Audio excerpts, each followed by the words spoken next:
But I just really commended this senior pastor for saying, hey, we're in a season of health. It's not that we're unhealthy, but I do feel like the current structure is holding us back from being able to fully live into our potential as a church.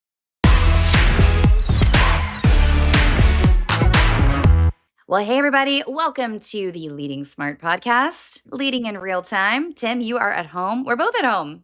We're both at home. We had different Yeah. homes.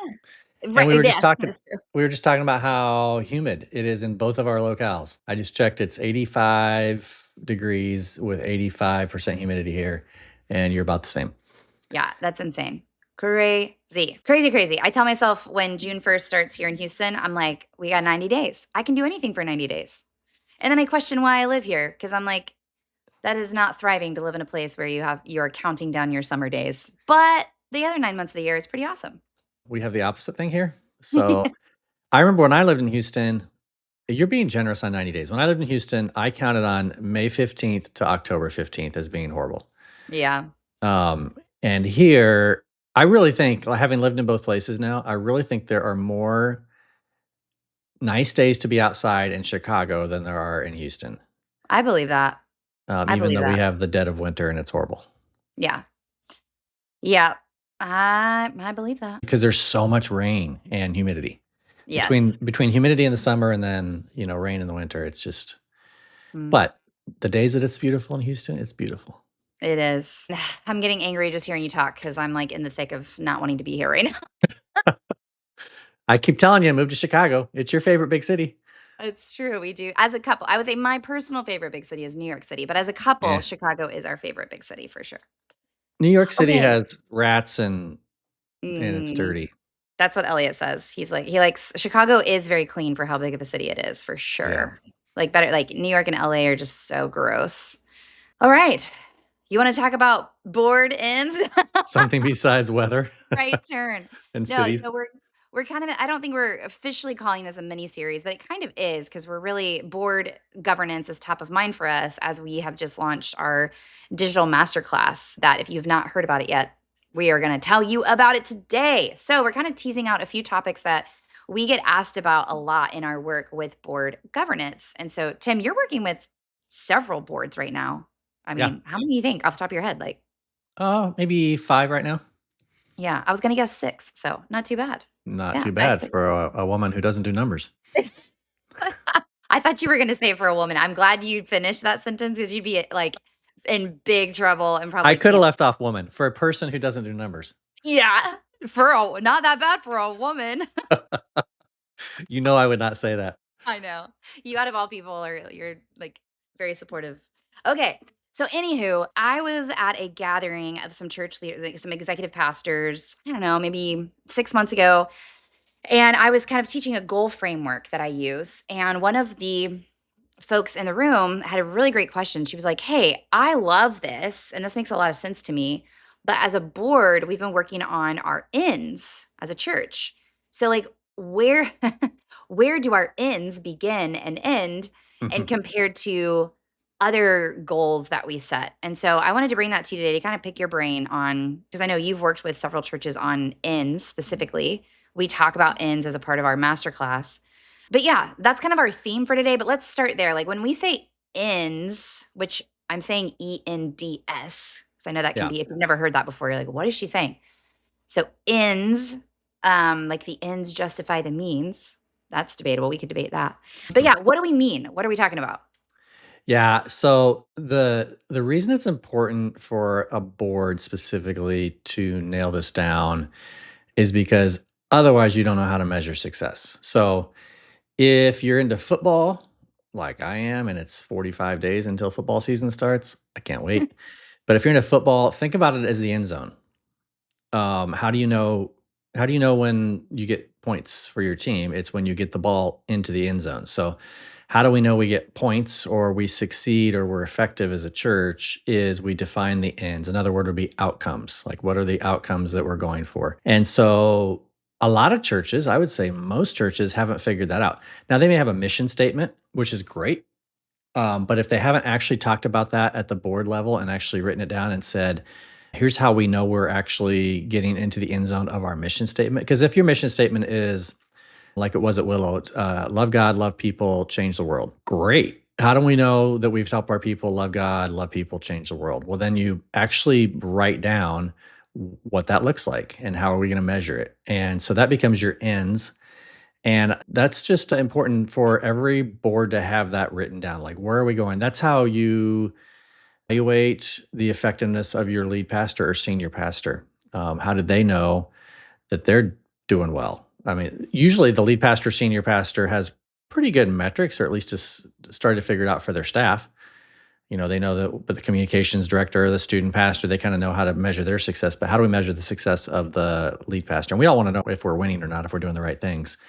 And Mhm. so ends, I've always thought there's probably a better name for it. It's probably outcomes, maybe is the better name for it. But that's an important part of board work. So what does that look like? Like, is it quantitative, like X number of baptisms or X number of salvations or X number of people in small groups? Or is it more qualitative, like seeing people walk deeper in their relationship with Christ? Like, how do you walk a board through deciding what those ends are?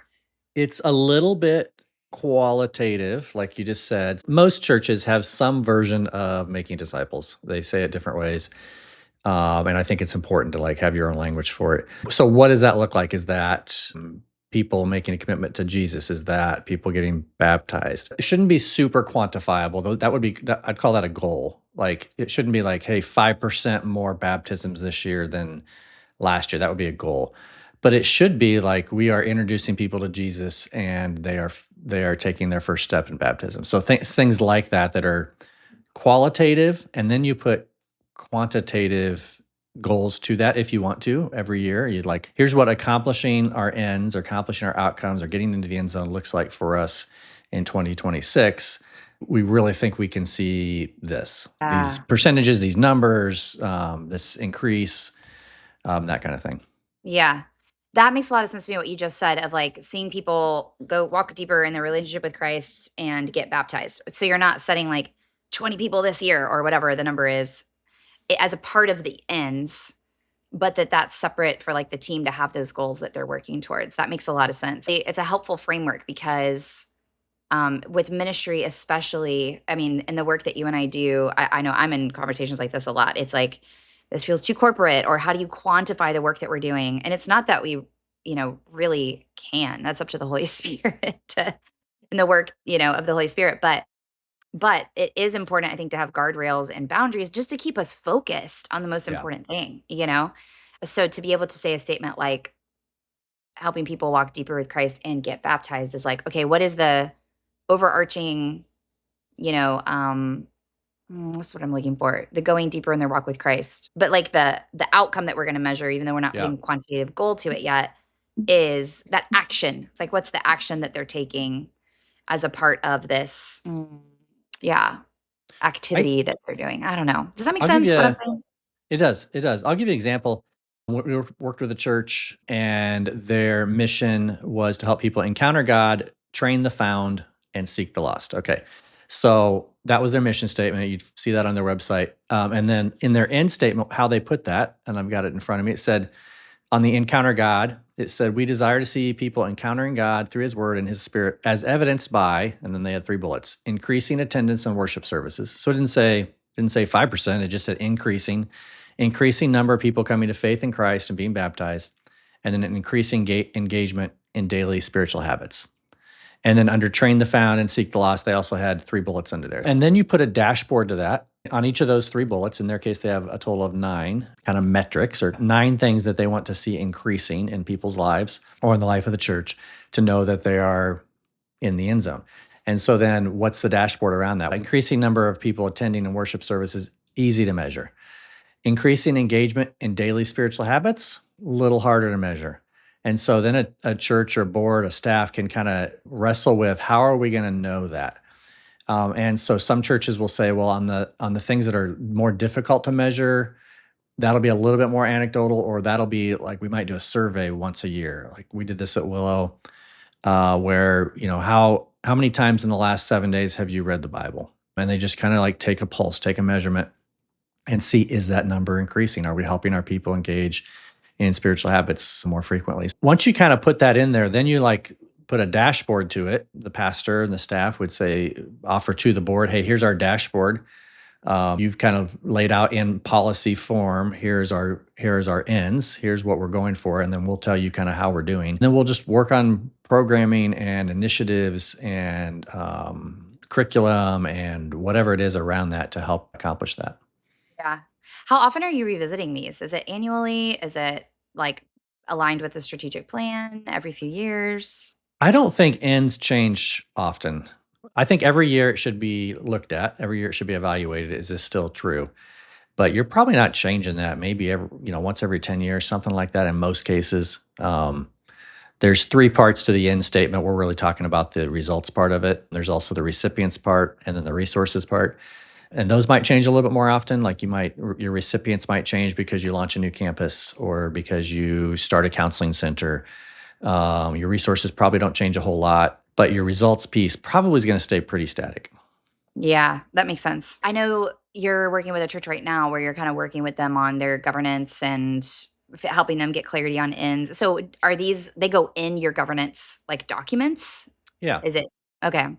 Yeah, when we work with a church, this is different. Some churches think, well, we already have bylaws, or Mhm. this is different than bylaws. Bylaws are typically a really, really, really high level, sometimes forward facing, public facing. Some states you have to actually file it with the state. People can see it. It's like, here's the name of our church and when we were established and what we're called and who our officers are and what happens if we have to dissolve as a nonprofit, those kinds of things. Required to be a 501c3, you have to have a board of directors and you have to have bylaws. What we call a governance policy manual, or GPM for short, it's an internal document, and it's how you operate as a board. Or one church I'm working with right now, boards. They have an elder board, which is responsible for the spiritual leadership of the church, and they have a board of directors, which is responsible for legal and financial and fiduciary types of things. So the governance policy manual kind of defines how those groups operate, that group or those groups operate, and what do they have to vote on, and when do they have to vote, and what is the lead pastor responsible for versus what's the board responsible for. How often do they meet? Those kinds of things. We would put the ends. There's four main sections of a governance policy manual, and the ends. I sometimes put it in section 3, which is too wonky. We won't go into that or why I do that right now. But regardless of where it sits in there, it's the most important section. If you don't have that section, none of the rest of it matters. It's the most important part of like, where are we going? How do we know we're winning? Why are you smiling so big right now, Because Holly I'm Tate? like because if for those of you who are just listening and are not watching, the amount of energy that this conversation is giving Tim is just cracking me up. It's like no one else would get excited about, well, this section and number 3 and then Tim Stevens. And I'm like, boring. But as a faithful church person, you know what happens when that's not lined up. And Oh, that's what man. like Yeah. makes me wake up every day like engaged and enthused to work with churches on this, is because So we've seen, man, how this can derail a good church, a church that's doing really good things in the community. If they don't have this figured out, they'll lose great leaders. They won't be able to attract good leaders. The whole thing can derail. giving, well, yeah, because if you have high capacity folks in your church too that are giving, and then they're saying that there's drama or tension or just mismanagement, not in a way that's like intentional Yeah. necessarily, but just, man, you guys are not focused or moving the ball forward. And I'm, giving to you, they're going to want to see how is your board Yeah. healthy or not. I will say, I know I joke about this, but I do help churches with these things. So I don't want people to think like, oh my gosh, Holly doesn't know what she's doing. I do know what I'm doing. I'm just saying I don't get as much energy from this as Tim Yeah. does. Just like Tim would not get as much energy from like leading I don't know, A room full full of day strangers. workshop. Yeah. Where I'm like, sign me up. But I also, as something that's coming to mind for me right now is like we often get called in when there's been a really hard, bad season that the church is Yeah. now working towards getting healthy. But I also want to say we had a client of what I call a normal, I don't even want to say small because they're a normal sized church of about 600 to 800 or so. And they brought us in because this pastor, he was like, it's nothing's like broken, nothing's wrong, but I do know that we can get more out of our governance structure They had a lot of people on their board of directors. It was like 12 people for that size of a church, which is just top heavy. And they were burning through folks because they would rotate every, I'm trying to remember, I think it was either 2 or 3 years. So in that size church, and you've got 12 people, like you're cycling through a lot of your congregation. And it was more of a managing board, less of a governing board, which we've talked about on a different episode. But I just really commended this senior pastor for saying, "Hey, we're in a season of health. Like this, it's not that we're unhealthy, but I do feel like the current structure is holding us back from being able to fully live into our potential as a church." And so we actually ended up separating, like what you were saying earlier with the different church you're working with. It's a very large church, but to a board of, we're not going to elders yet. We might go there in the future, but right now it's like our board of directors, and then he's got what we call a board of advisors, which is more of that spiritual advisor component. And he was really excited about that. So he could kind of have two entities, like the spiritual advisor board, he could like kind of bounce ideas off, but there's no, and of course hold accountable for spiritual growth, but they're not the same body that's governing. So there's a little bit of Yeah. separation there so that he could feel free to like really wrestle out ideas with that group before he Yeah. takes it to the governing body. And so anyway, I just want to say that because sometimes it's easy to be like, oh, we're great. We're not, nothing's wrong. Well, that might be the best season to do this kind of work. Yeah. And then secondly, don't hear this and go, oh, this is just for like really large complex churches. No, this You're right. getting healthy and getting things, setting expectations and clarity is important for any size church. So those are just a couple thoughts Yeah. that came to mind. Another church I'm working with, I met with actually on Sunday, is a healthy church, no problems, no crisis. The founding pastor is, I don't know, I want to say he's 53, 55, something like that, years old. His motivation, their motivation is he's like I'm a founder. I have a founder's board. We've talked about that on this podcast before. And this works great. This is not going to work for my successor. And he said, I want to get like this straight, and I actually want to start living into it for 5 or 10 years in order so that like it's just normal, so that my successor comes along and there'll be a system. It's not just like we've all figured this out. There's actually a system around it, processes, a document, that kind of thing. Yeah, kudos to that leader for being humble enough and having the intentionality to think into the future and set up his successor Yeah. for health. That is so awesome. So Yep. awesome. Yeah. Love it when we see that. Yeah. All right. Well, let's tell folks a little bit about our masterclass. So we let me think for a second. Is this our first time to talk about the masterclass, or did we talk about it last week? No, we did talk about it last week. Okay. Yeah. But if you're just tuning in, it might be your first time to hear it. That's true. So we are so excited to be able to bring you this. We've been working behind the scenes on this for, I don't know, 6-ish months, like through at least conversations. And then we Yeah. recorded it in June. And our heart in this is knowing that like we won't be able to come on site and walk with every church in America or the world through, these really important conversations. And so we wanted to make sure that we had a place where you as the board, or if you are a senior pastor or executive pastor listening to this, you can help, offer this to your board or walk through this with them. Yeah. To be able to, go through it at your own pace and have these intentional conversations. So it's 11 lessons. We talk about ends as a piece of that. It's separated into 3 parts. The first part is recognizing the governance challenges, why it's so important that you have a healthy board. Then part 2 is kind of what we've been talking about today. Establish the governance framework, where you're literally going to be working on your operating system, defining the wins, which is the ends that we're talking about. And then part 3 is practicing healthy governance over time. So it's not just getting some documents together. We talk about this with culture and an employee handbook. Like that's one step of the process. Getting all of your quote paperwork in order, great. And that's a lot of the hard work, but that's just the beginning. Now, how do you really infuse the culture that you want as a church board into your rhythms, being strategic about your agendas, all of the things. So yeah, we're excited to be able to offer it to you guys. What's interesting, we started taking pre-orders last week. It comes out in early September. But talking to some of the folks that have jumped on and purchased it, and kind of like how are they going to use it. So some folks will use this like they're ready to go. They're going to like sequentially go through it, which is the way we filmed it. It's sequentially go through it. It's got a progression. It's got exercises. It's got questions. It's got discussion. It's got things you can do as a board, and they'll go through it one session a month in their monthly meetings. Another guy said, I don't know if my board's ready for this, so I'm going to watch the whole thing and I'm going to kind of pick and choose and put it in front of my board.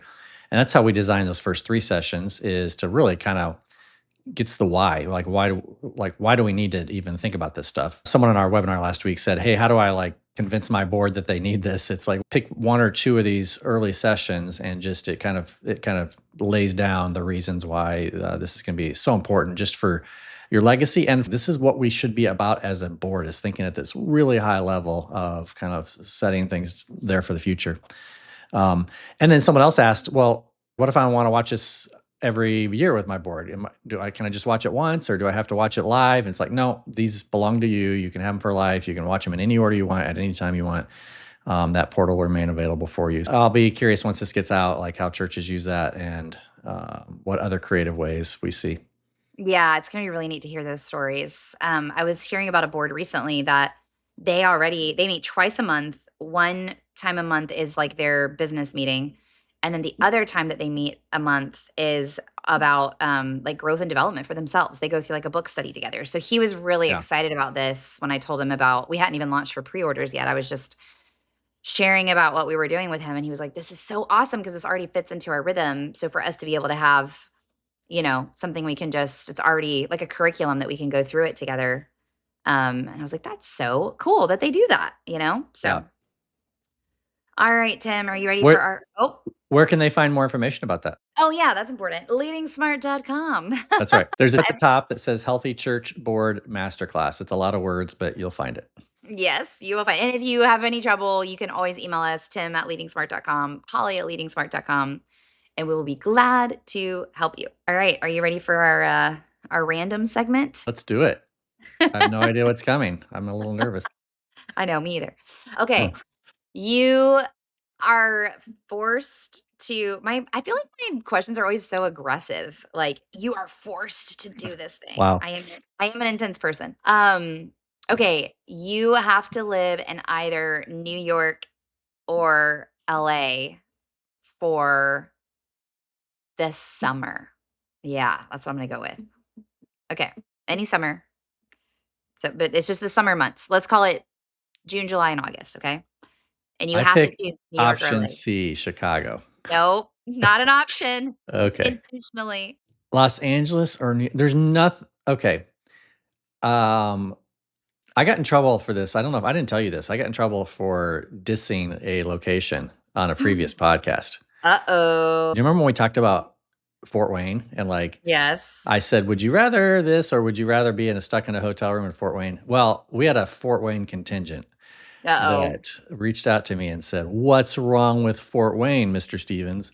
And so I had to kind of backpedal on that. So I feel like if I answer this question authentically, I'm going to maybe negatively impact some of our audience that is in that location. Yeah. Well, they can take it. I think they can handle it. Okay. I don't think I want to live in Los Angeles. I don't really want to live in New York either, but if you're giving me those 2 choices, I feel like New York City, I love urban environments. I know more about the city of New York than I do about the heart of the city in Los Angeles. So I'd probably say I'd be in a high rise in a flat in New York City, hopefully looking at water. Mhm. And yeah, for the summer, sure. But really, can we throw Chicago in there? Nope. I was actually looking at Chicago real estate just the last couple of days with a friend, and oh my word, it would be so amazing to live in the heart of the city. Yeah, that's so fun. That's so fun. Yeah, What I would about choose you? New York. Yeah, I Choose know New you would, York. because you Yeah. did choose New York for a while. Yeah, I did. I lived there for 4 years, but definitely not in a glamorous, it was I think back, and when I tell people, I'm like, I went to college in the Empire State Building and I lived at 34th and 5th across from Macy's. But we were 4 girls to a 1-bedroom apartment. So 2 bunk beds in the bedroom. And Wow. people still to this day, I haven't lived there now for 15 or more years. And still to this day, people will say, "Hey, we're going to New York. Like, where should we go eat?" I'm like, Yeah, the Subway on 33rd Street where you can get the foot long, cut it in half, and eat half for for lunch and half for dinner. Or I don't even know if it's still there, but there was a Chipotle, Tim. There was a Okay. Chipotle in the Empire State Building that was a very, very frequented, um, place to eat. So, You anyway, but you yeah, were I love on New York. college girl budget in expensive city. Yeah, Yeah. I definitely was. But yeah, no, I love New York City, but in the summer it is so hot though. It is pretty brutal, especially like on the subways and stuff. It's which I know LA is too, but I think for me the differentiator is like I do love the public transportation and not having to be reliant on a car. We're so spoiled. We're going having some work done on our house, and we have some wonderful friends who are like, just come stay with like we're gonna be gone for a week. Come stay at our house. And I'm like, oh, you're so wonderful. And then I like looked how far away it was, and it was 30 minutes away from our house. Because our whole life is like here within 2 miles. 30 I'm like, whole minutes. I know, which for most people that's a normal commute, but we have kind of like systematized our entire life to be in a when you're in a city like Houston or Chicago where traffic is so bad. But anyway, all Yeah. that to say, I love public transportation in New York City. So cool. Well, Well, shout maybe we can meet shout up. out to our listeners or viewers in both New York City and Los Angeles. We Yes. love you. You're amazing. And We I just do love to visit LA. yeah. But if I had to choose to live there for the summer, I'd choose New York, just to be Yeah. clear. All right. Well, if you have any questions about anything we talked about today, head on over to leadingsmart.com. We'd love to help you in any way that we can. And in the meantime, in the meantime, no, we'll see you here. You will hear us, I don't know, next time on the Leading Smart podcast. Well said. Well said. See you all Sure. next week. Well, we at Leading Smart are so excited to announce the Healthy Church Board Masterclass. We believe that a healthy church board changes everything. So we've created this masterclass for church boards of all shapes and sizes, locations, theology, wherever you find yourself. If you are on a church board, this masterclass is for you. Tim, why are we doing this masterclass? We've been talking about this for months, maybe a couple of years, because we have a heart for pastors and a heart for healthy churches. And we see too often when a healthy pastor and a healthy church are driven apart from each other because of an unhealthy board or an unhealthy board relationship. And so we just think that health from that level, it filters down into the entire church, filters down into the staff, and it just gives that church a chance to thrive. And that's what we want. We want to see thriving churches. And so we do this every week with churches across the country, but we realize we can't get to every church. And so we wanted to make this as scalable and as accessible as we possibly could. It comes with 9 video lessons, and every single lesson is accompanied by a tool, reflection questions, transcripts from the lesson, and we even have a bonus video, which is about 20 of our frequently asked questions around what does it look like to build a healthy church board. So our invitation is to invest in yourself as a board member, invest in your board, and ultimately your church and your community, because a healthy church board impacts the healthy kingdom that we're all working together to build. So go to leadingsmart.com where you can learn more and purchase the Healthy Church Board Masterclass.